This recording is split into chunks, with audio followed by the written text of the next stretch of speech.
Your Majesty at your service. Welcome to 13 Talks. Thank you for tuning in to another episode of my podcast, Expectations.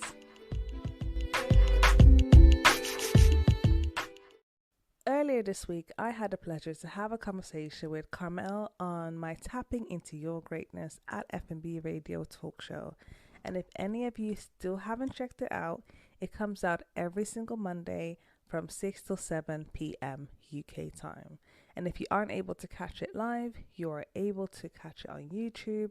That's where the recording basically also gets played. So check out my YouTube channel for that. But we had an amazing conversation, Carmel and I, earlier this week. And one of the things that she spoke about was the fact that she is in her 20s and how her goals are not revolved around her age, but she has expectations for herself. So when it comes to setting goals, especially life goals like career planning, family planning, property ladder, and so forth, we can sometimes fall victim to attaching a number to it. That number should be associated with our financial ability or mental resilience rather than our age. But for some reason, we attach certain goals with an age. So my question to myself this week was, what's the basis for my expectations per era? So like your 20s, 30s, 40s. Is age nothing but a number? Or should our age indicate our achievements in life? So like Carmel, I'm happy to be in my 20s, but I also know I am 29. And I have no shame in that at all. But saying that out loud and thinking about it when I turned 29 earlier this month, it really started me thinking about, I'm going to be 30 next year, and that's going to be my new decade. And growing up, I've been led to think that as a 30-year-old, or when I turned 30, as a woman, I would know who I was, be settled in both my career and family life, and generally just live my best life. The truth of the matter is that things are coming together, ready for me the way I thought I was going to start the decade, but how things have turned out for me didn't happen in the order I thought it would be growing up. So like I said, I'm very happy with my life, and I now have the wisdom to understand the importance of all of my life experiences that led me to this place and this space at this time. But with hindsight, we can always be grateful and see the major lessons of life. But when you're going through life and things aren't working out the way you want them to, it's a very hard fact to swallow. So on this episode today, I want to speak to you about how to deal with not meeting your own expectations for yourself. This is not about cultural or societal expectations for us as human beings, but the things that we subscribe to in our minds. It is my hope that you will not wait for the future or hindsight to appreciate the weight that you are experiencing right now with certain expectations. Where you are at your age is part of your life journey, and your expectations for yourself can help you, guide you to make the right decisions so that when the moment comes for you to meet your expectations, you're ready. So as you're listening today, I want you to take the time to, really self-reflect and think about your expectations for yourself. And if you're finding it hard to do so, I would like you to reframe the question and perhaps think about things that you wish you could have done by now or been right now. What do you regret having done before? What should have you avoided? Understanding your own expectations for yourself will allow us as people to have greater control into what we invite in our lives and what we invest our energy into. So let's start by digging and see how this questioning takes place with ourselves. So, for example, let's say you legitimately wanted to be a millionaire before you're 30. Let's say that that's your expectation for yourself. But every time you look at your bank account, it's an overdraft or just very low numbers. Are you telling me that you're seriously expecting this for yourself, or is it just wishful thinking with no true intention? Because when you have an expectation for yourself, for anything, this expectation will drive you and drive your actions toward that goal. So if you expect to be a millionaire, you should also expect to work hard. Expect to grind when your peers are having fun. Expect to save and invest into, your funds into good things and reviewing your portfolio, your financial portfolio monthly. If you expect to be a millionaire, you will understand and appreciate that time is money and you will respect every single minute that goes by. There is no time to be lazy or to not be bothered. So, do you really want to be a millionaire? So that's the kind of thing you gotta do. When we realize that the work that is required behind our expectations, we may think twice about it, or you will thrive, and that will be the source of your motivation. Many years ago, I was at a youth conference and the speaker asked us, "Where do you want to be when you're 40?" And as a 14-year-old listening to that, that looked so far away. But as I was traveling through, or still traveling through my 20s, it's not looking that far away anymore. So I started to think to myself when I was a 14-year-old, where do I want to be at a certain age?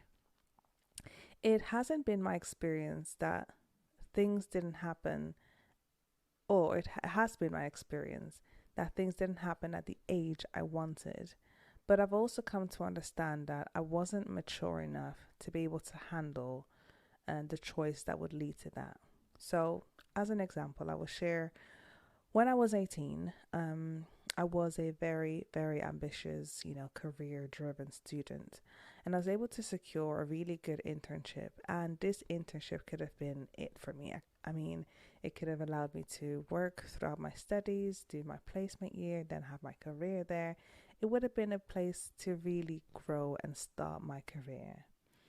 But besides my ambition, I didn't really look after my health, and I didn't have, I had that thinking of work hard, play hard, and I couldn't really manage and balance it all.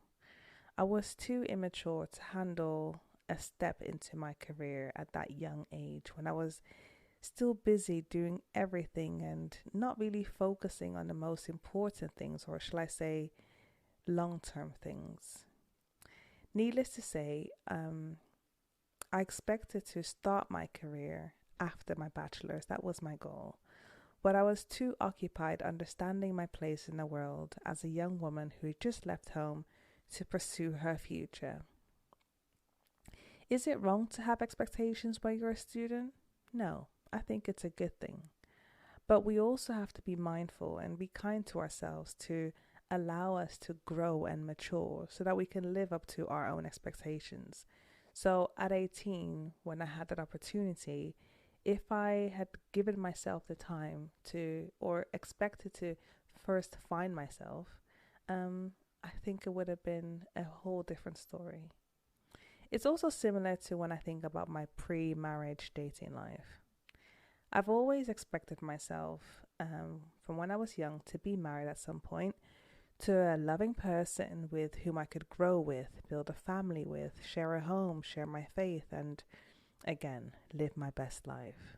Yet, the choices I was making were quite the opposite. It's the very classic Mr. Right Now versus Mr. Right. I mean, how can you date someone for convenience and enjoyment if you're seeking everlasting fulfillment and commitment? My disappointment in dating life before wasn't with the people, but was more so with myself. Because in the process of dating, you may meet people who are dating you for the long term. But if you don't have that intention, that doesn't match. Not only are you wasting the time of other people and their feelings, but you're also delaying the process of being available to the person that is right for you. So when it comes to meeting your own expectations for yourself, timing and preparation is everything.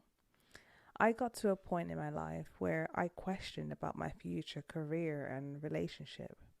I knew that I both wanted to have a career and a marriage and for those things to be meaningful. But my timeline that I had for myself was working against me and adding to my frustration. But I'm very happy that it worked out the way it did. You see, you have your expectations for yourself, but God or the universe, whatever your belief is, has something better in place. If you trust your process, it is easier to digest your life journey. Sometimes you will get more than you expect, and it may leave you wondering, how am I going to do all of this?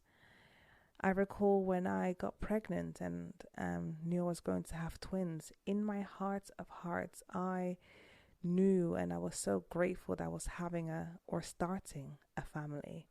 But I had so much going on. I was completing my master's degree. I just started my first meaningful job in my career. And I felt like I was going to give up my career for a family, and it was a hard moment. But long story short, I managed to keep both the job and successfully birth my girls. But it wasn't an easy journey as I was going through it. As much as things went crazy for me throughout my 20s, I feel like now I'm aligning to the timeline I had in my head when I reached 30. From what I now know, I know that I want to meet my expectations for myself at the age of 30. And to do so successfully, I have to continue to do what I'm doing every single day. Like working towards my goals, evaluating myself every month, and maybe prioritize and reevaluate how I do things. And even if I don't tick all of my boxes and achieve everything I've set for myself, I have put myself in a better position to be at a point that is right for me. Goals that involve only yourself are far easier to manage, but when it comes to things that are not in your control, like career, relationships, you've got to be patient and trust the process. You can only do your part, and as long as you put the work in and give it your all, that's the most important thing, because it's all about habits. Whether you meet your expectation or not shouldn't be the goal. The goal should be to be consistent in doing the work required to get there. Just like this podcast, I do my bit, share my learnings with you. But it is your choice to do the work and tap into your greatness. And it is my hope that you do.